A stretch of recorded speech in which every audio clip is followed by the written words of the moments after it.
ईश्वर कहते हैं, उदास मत हो, मैं तेरे साथ हूँ। सामने तो नहीं, आस पास हूँ। पलकों को बंद करो और दिल से याद करो, कोई और नहीं, मैं तेरा विश्वास हूँ। यदि व्यक्ति को स्वयं पर विश्वास और मन में परमपिता के प्रति आस्था हो, तो फिर उसके जीवन में कितनी भी बाधाएं आए, उसे एक न एक दिन सफलता जरूर मिलती है। दोस्तों, आज की कहानी खुद के अटूट विश्वास पर आधारित है। आपने अपने आसपास यह जरूर देखा होगा कि लोग हमारी सफलता, हमारी तरक्की से कितना जलते हैं। लोग हमारे मुंह पर तो मीठी मीठी बातें करते हैं और अंदर मन में जलन, नफरत की भावना रखते हैं। ऐसे में हमें खुद पर और ईश्वर पर विश्वास होना बहुत ज़रूरी है। अगर हमें खुद पर विश्वास नहीं होता तो कैसे लोग हमें हमारी मंजिल से भटकाने की कोशिश करते हैं। आइए जानते हैं इस कहानी के माध्यम से।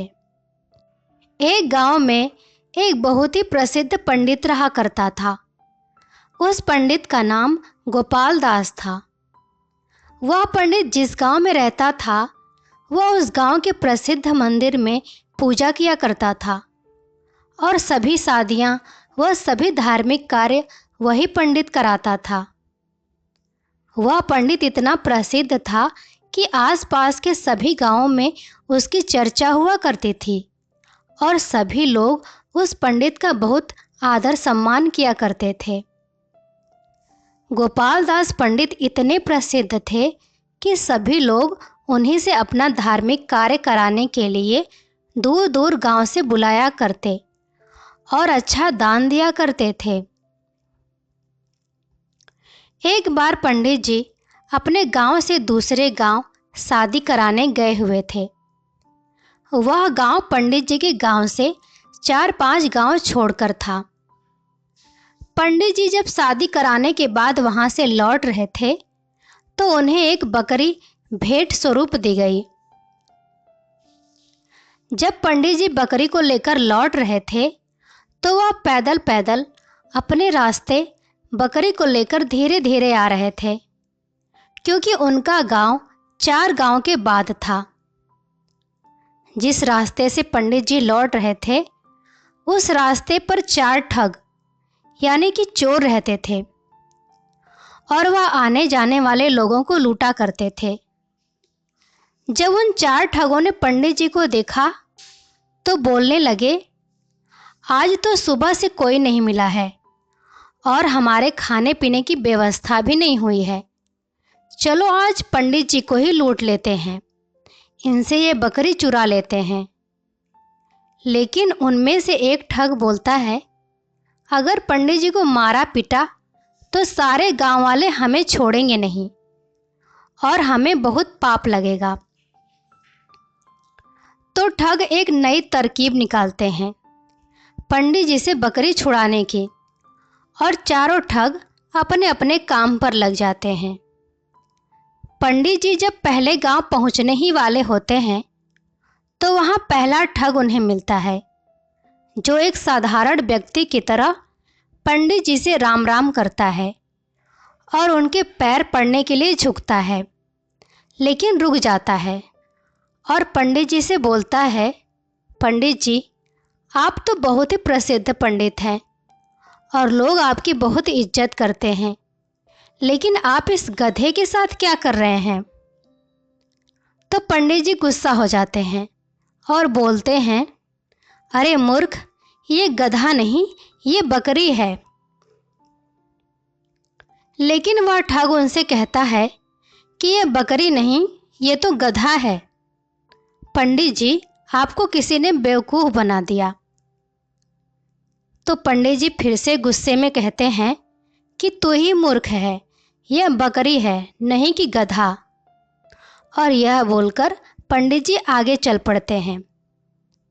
लेकिन पंडित जी के दिमाग में इस अनोखी घटना ने एक हल्का सा भ्रम डाल दिया और वह आगे निकल गए।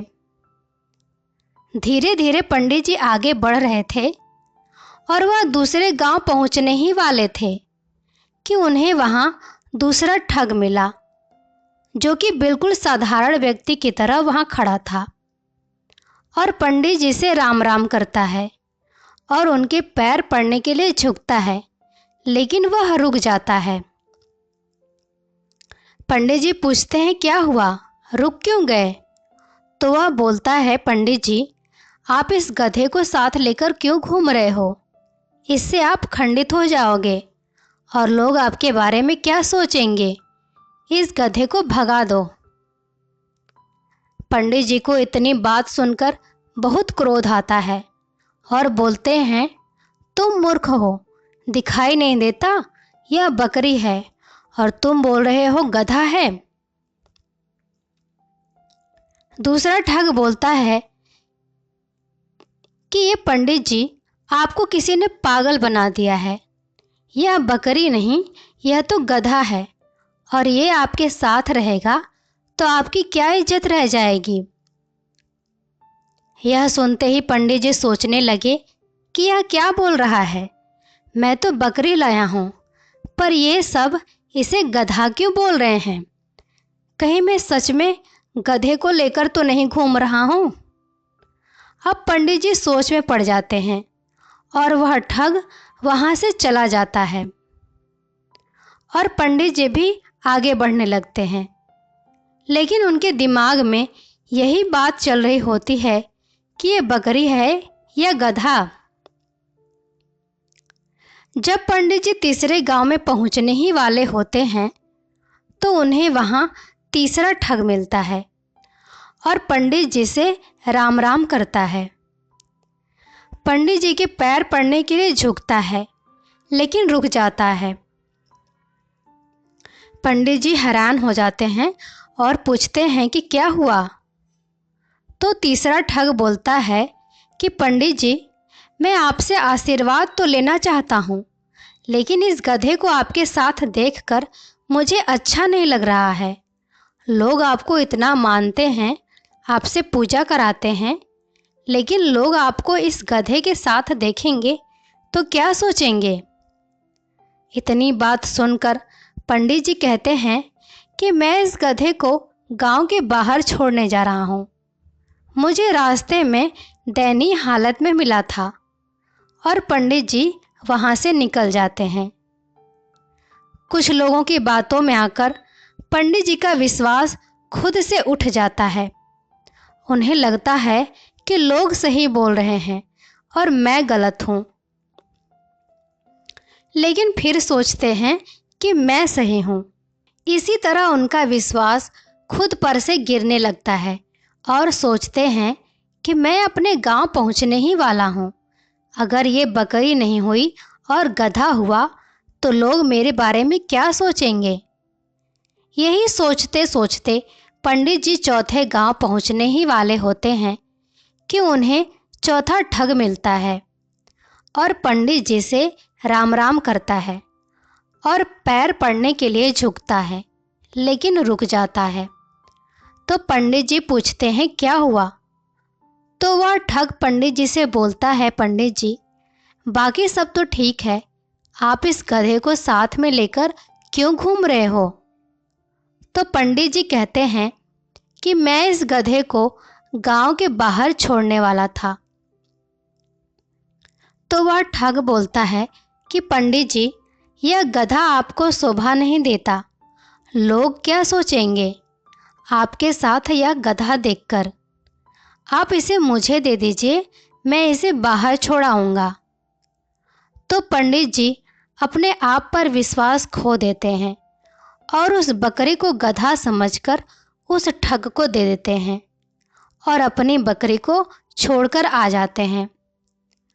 और उन चारों ठगों की यह तरकीब काम कर जाती है और वह पंडित जी से बकरी छुड़ा लेते हैं और उसे बेचकर पैसे कमा लेते हैं।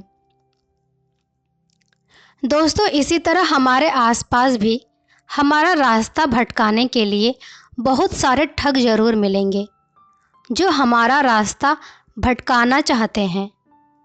उनसे बचकर और खुद पर विश्वास रखना होगा, तभी हम अपने लक्ष्य को पा सकते हैं। इस कहानी से हमें कई सारी सीख मिलती है। सबसे पहले तो हमें यह सीख मिलती है कि हमें खुद पर विश्वास रखना चाहिए। दूसरा व्यक्ति क्या कह रहा है उससे हमें कोई फर्क नहीं पड़ना चाहिए, क्योंकि रास्ता भटकाने वाले बहुत मिलेंगे। इस कहानी में भी वही हुआ है। अगर पंडित जी को खुद पर पूरा विश्वास होता कि हाँ ये बकरी ही है, तो वह अपनी बकरी को ठगों को नहीं देते। इसी तरह हमें भी अपने ऊपर विश्वास रखना होगा। हमारी मंजिल, हमारे सपनों के ऊपर विश्वास करना होगा।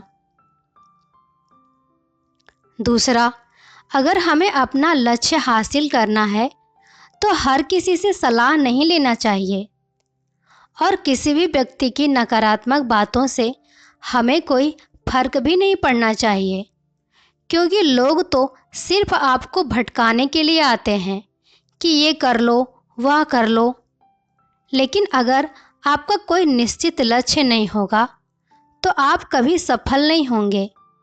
इसलिए अपना लक्ष्य बनाकर सिर्फ उसके ऊपर काम करो, बिना किसी व्यक्ति की बातों पर ध्यान दिए। जब आप अपने लक्ष्य को पाने के लिए काम करते हैं तो रास्ता भटकाने और रास्ता रोकने के लिए बहुत सारे लोग आएंगे। आपको उनका सामना करना होगा। इसीलिए मनुष्य के जीवन में आत्मविश्वास का होना बहुत जरूरी है, क्योंकि यही आत्मविश्वास मनुष्य को जीवन के हर एक मोड़ में आगे बढ़ने की ओर प्रेरित करता है। इसके साथ ही मनुष्य को जीवन में आई कठिन परिस्थितियों का सामना करने के लिए भी आत्मविश्वास का होना बहुत जरूरी है, जिसके माध्यम से हम किसी भी चुनौती का सामना आसानी से कर सकते हैं। आज की इस प्रतियोगिता के दौर में हर एक व्यक्ति किसी न किसी लक्ष्य के पीछे भाग रहा है, जिसके लिए मन को संयम में रखना और जीवन के प्रति आत्मविश्वास रखना बहुत आवश्यक होता है। क्योंकि जीवन में आत्मविश्वास का न होना ज्ञान और हौसले को कम कर देता है, जिससे मनुष्य को जीवन में कई प्रकार की कठिनाइयों का सामना करना पड़ता है। इसलिए हमेशा खुद पर और ईश्वर पर विश्वास बनाए रखें। मन को निराश न कर, बस श्री कृष्ण पर तू विश्वास कर। हर पल साथ है वो मुरली वाला, इस बात का तू एहसास कर। भगवान को मंदिर से ज़्यादा मनुष्य का हृदय पसंद है, क्योंकि मंदिर में इंसान की चलती है और हृदय में भगवान की। प्रार्थना शब्दों से नहीं, हृदय से होनी चाहिए, क्योंकि ईश्वर उनकी भी सुनते हैं जो बोल नहीं सकते।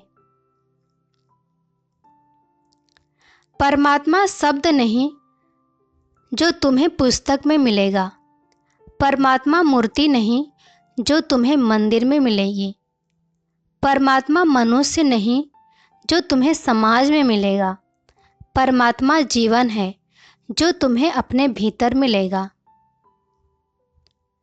मैंने पूछा भगवान से, कैसे करूं आपकी पूजा? भगवान बोले, तू खुद भी मुस्कुरा, औरों को भी मुस्कुराने की वजह दे, बस यही हो गई तेरी पूजा। जिस तरह थोड़ी सी औषधि भयंकर रोगों को शांत कर देती है, उसी तरह ईश्वर की थोड़ी सी स्तुति बहुत से कष्ट और दुखों का नाश कर देती है। शरीर से प्रेम है तो आसन करें, सांस से प्रेम है तो प्राणायाम करें, आत्मा से प्रेम है तो ध्यान करें और परमात्मा से प्रेम है तो समर्पण करें।